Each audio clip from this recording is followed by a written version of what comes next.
देवपूजा करताना चुकूनही या चुका करू नयेत. नंबर 1. मंदिरातून परत येताना घंटी ही कधीच चुकूनही वाजवू नये. 2. एका दिव्याने दुसरा दिवा हा कधीच लावू नये. 3. महादेवाची पूजा करताना महादेवाला कधीच चुकूनही कुंकू हा लावू नये.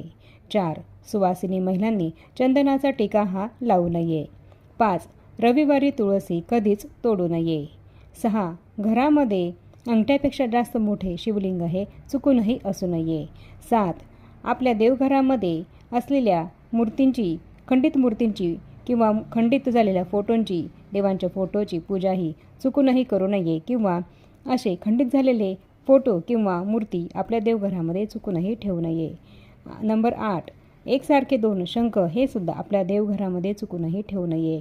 तर देवपूजा करत असताना या चुका तुम्ही सुद्धा अवश्य टाळा, तरच तुम्हाला केलेल्या देवपूजेचे